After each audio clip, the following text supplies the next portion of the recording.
Honorable Men Discord. We pay tribute to three honorable men. Let's talk about it. How you see yourself is how you perceived. I see a man strong, gifted, head strapping, never down on his knees, begging. Gotta make a way, even in my darkest hour. Say the odds against me was new. I would never cower. As always, welcome back to another episode. If you haven't already, hit the subscribe button, hit the like button, hit the notification, and let's get into it. So, on this episode, I just wanted to pay tribute to three men who lived their life in front of the world. One being George Foreman, the other Hulk Hogan, and the last Ozzy Osbourne. Now, I decided to talk about George Foreman because at the time when he passed, I did not get around to making an episode paying tribute to him. So I wanted to do so now. And I know some will say, death comes in threes, but I covered Malcolm Jamal Warner, so that's why I don't have him in the thumbnail. But as I mentioned, I wanted to pay respect to George Foreman for all that he's done, for all his accomplishments during his time on this earth, and so on and so forth. Hulk Hogan and Ozzy Osbourne. Now, one thing I do want to say is this is not about whether or not any of these gentlemen were perfect, because no one on this earth is perfect, including myself. So this is not an episode about, oh, but this guy did this, or this guy said this. And I'm highlighting, as far as George Foreman's portion, I'm highlighting one of his last interviews and what he had to say, as well as one of Hulk Hogan's last interviews. And for Ozzy Osbourne, I don't have a last interview that I decided to play, but I wanted to highlight Ozzy Osbourne because although he's a legend for his rock group Black Sabbath, I came to know about Ozzy Osbourne through television, through reality TV. And one thing that stuck out to me about Ozzy Osbourne from watching that television show a few years back is he was revered and loved by his family. And that says a lot about a man when your family loves you. Forget about how the world feels about you. It's how your family feels about you. What's the imprint you leave on your children if you have children? What's the imprint you leave on friends? All right. And as far as I'm concerned, all three of these men are honorable for the legacy they left, not as far as their profession. George Foreman, boxing, Hulk Hogan with wrestling, and again, Ozzy with heavy metal. But it's more so about the legacy they left with their family and friends, which is all that really matters at the end. All right. So let me just get into this first interview that I have queued up with George Foreman, and then I'll go into Hulk Hogan. Way back in the 70s, and at this day, I had just found the good Lord, and I must have been about 28 years old. But I was able, as I going into the ministry and everything, I shaved my mustache. I had no pride in that. And then I bought clippers. I was not willing to go back into the barbershop in those days and listen to what people had to talk about. I stayed out of there, so I bought some Sears clippers, and they had you could put on the lower level where you can cut your hair low on the side, and then on the top you put it on and you could trim it on top without cutting much off. And I did that for a while, but one day, while not paying much attention, I was cutting my hair, and a big S went in my head.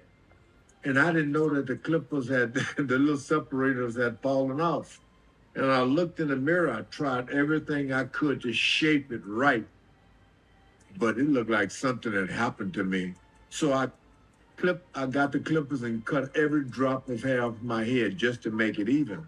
Then I said to myself, I was living in Marshall, Texas alone. I had this little skull cap, the little beanie that you put on your head. I said, nobody will see it. I'll just wear it like this until it grows back.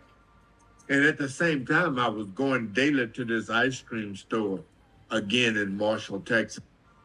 And at the same time, I was going daily to this ice cream store again in Marshall, Texas. And that was this nice looking girl who would always give me a smile, a young lady at the ice cream shop when I'd buy ice cream.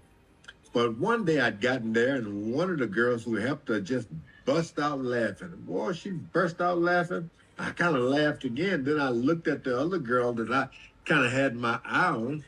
She just started sniggling. I said, what is wrong with them? And I looked up.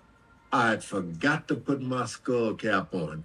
There I was sitting there with a bald head.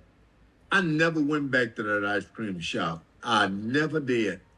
But after a couple of days, I had to have a long talk with myself. I said, here you are. You got your big shoulders, and you got about and more than $800 in the bank.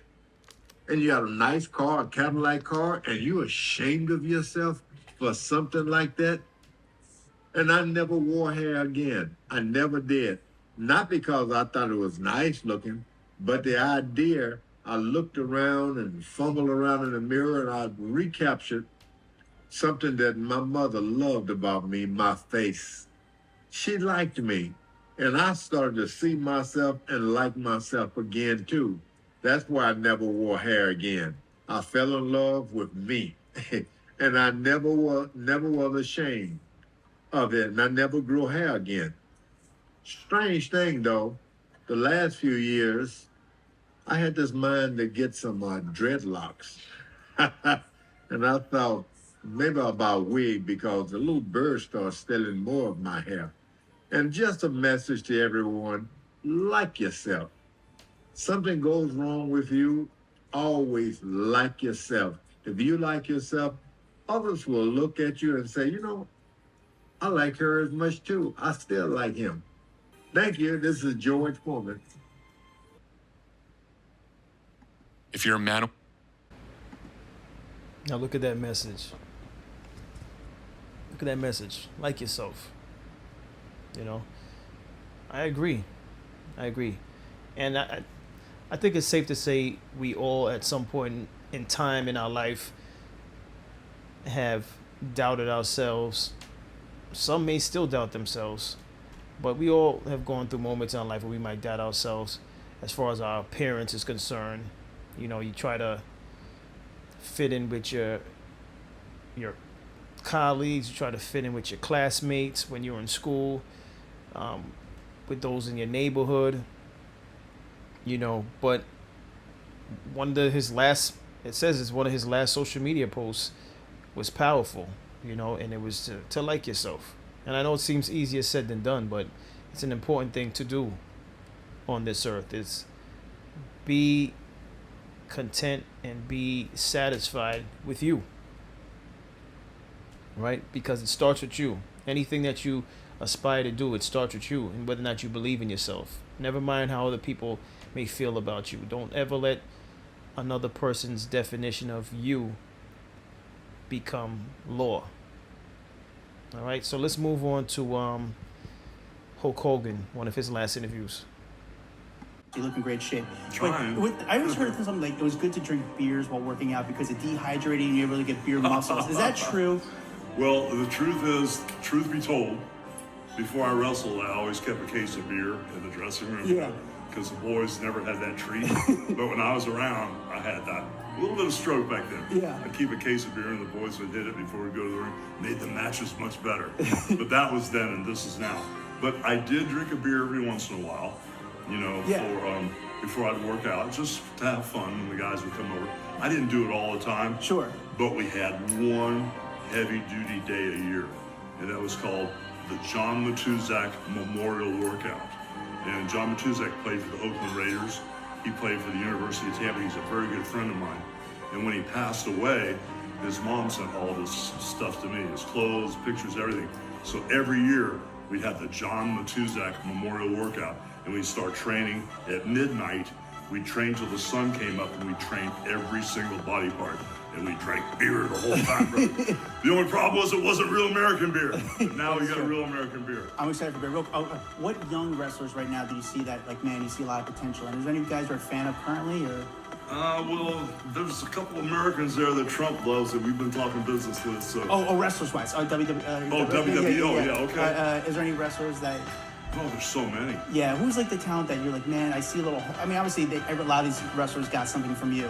But who do you want, like, it's like you see that has that Hulk potential, that Rock potential, that Stone Cold, that next superstar potential? When you're talking WWE-wise, what you're hitting on now is an attraction. You're not talking about a superstar. Because superstars, there's many, many of them. Yeah. And sometimes they'll get hurt and they'll bring another superstar in. The attractions are what the WWE's looking for. And they got a good eye for finding somebody that has the it factor. You know, they got Seth Rollins lined up. They got Logan Paul lined up, who's fresh off the block. Good. I mean, they got a lot of good, Roman Reigns is really, really hot. I could go on Cody Rhodes. I could go on and on and on, but it's going to be the survival of the quickest draw, because once you get on that level, everybody's gunning for you. I don't care what the storyline is. You got to make your own breaks when you get to that level. You got to outthink the office. You got to outthink the business. You got to outthink the company. And once you get on that level, you've got to make your own breaks. Two last things. Where do you keep all the? I used to have tons of Hulk merchandise, the buddies, and Yeah. where do you have a room that you just have all the Hulk merchandise at? Well, where I live in Clearwater, Florida, we have a retail store. Yeah. Hulk Hogan's Wrestling Yeah, Shop. yeah. I got a bar there called Hogan's Hangout also, and we have like storage places, around Clearwater Beach with all my stuff in.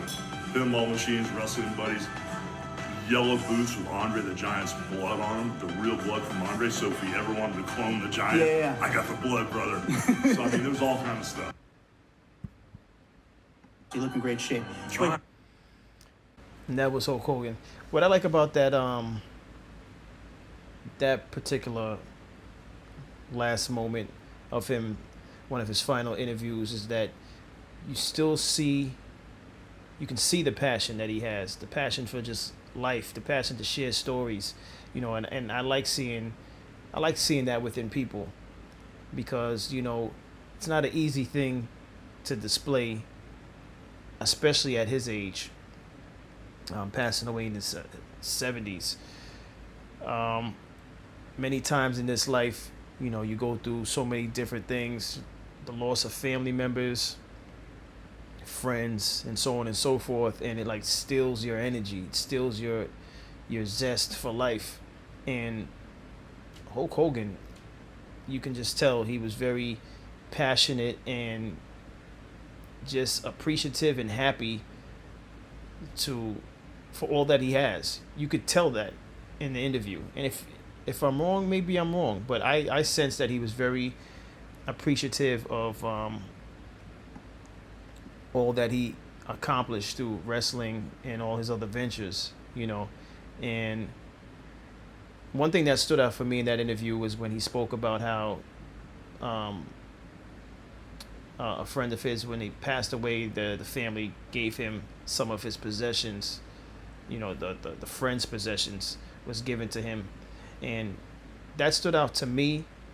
Well, it stood out for me because in this world we accumulate a lot of things, a lot of possessions, and we must be mindful of the fact that we're getting older by the day. And I don't say that to be depressing, but we have to remember the bigger picture. The bigger picture should be your time with your loved ones and reaching your goals and going out there and living life. I mentioned this in a separate episode, in all caps. Live life in all caps with an exclamation mark at the end of it. I try to do that myself, because at the end of the day, the big picture is that we're not going to be here forever, and try. I know it's hard to stay positive, but try to remain positive, because, you don't want to be a bitter person, an angry person, right? Nothing good comes from being bitter or angry all the time, so try to be positive, but yeah, never forget the bigger picture. So I hope that's what some of you got from Hulk Hogan's, one of his last interviews, and I agree with it. I agree with Hogan. and I agree with Foreman also. So the last thing I have queued up is Ozzy Osbourne. Again, I mentioned this is not an interview of Ozzy Osbourne. This is just his daughter sharing a moment with him, and they say that this is moments a few days before he passed, right? And this is Ozzy Osbourne, I want to say, at his daughter's home in England, which is from me putting this together, I was researching. That's something that he always wanted to do. He wanted to leave the States to go back to England, where he's from, and he was able to accomplish that, you know. But one thing that I mentioned earlier in this episode is that one thing that stood out about him to me was when I came to know him from the reality show that they used to have many years ago. He was loved by his family. He was like that father that just like he didn't have to do much but just be in the room, and the family just loved his presence. And gotta respect that. You gotta respect that, you know. And you might say, "Oh, that's not doing much." It's doing a lot. And for those of you fathers that are out there that think that your presence is not needed in the household, it is. All right. So let me just go to this last video that I have queued up, and then we'll conclude. Good morning. Is it me? Dada. What? Say good morning. Good morning. Say good morning, Lou. Good morning. So that was it. Let me just end it with Ozzy Osbourne. Is it me? Yeah. And what I like about it is that even in his old age and dealing with his ailments, when his daughter is like, hey, like she wants his attention, he's still attentive to his daughter. Like his daughter meant that much to him, that even though he's focused on, it looks like he has a tablet and whatever he's reading, you know, she's like, hey, you know, and he's like, he snaps out of it. Let's take a look at it one more time. Dada. What? Say good morning. Good morning. You know, he's like, oh, you know, good morning. He's like, he's attentive to her, and you know, the need that she has of his attention, and this is the same thing that I noticed when they had the reality show. You know, he was the same way then as he was in these last moments. So that's all I have on this. Again, you know, rest in peace to George Foreman, Hulk Hogan, and Ozzy Osbourne. Condolences to all their families. And I hope that those of you that watch this episode in its entirety learn something from these gentlemen and what they've done while they were alive. And just remember, never forget the bigger picture. But that's all I have on this episode. As always, I appreciate everyone for tuning in. If you haven't already, hit the subscribe button, hit the like button, hit the notification button. And I'll see you in the next episode. Take care.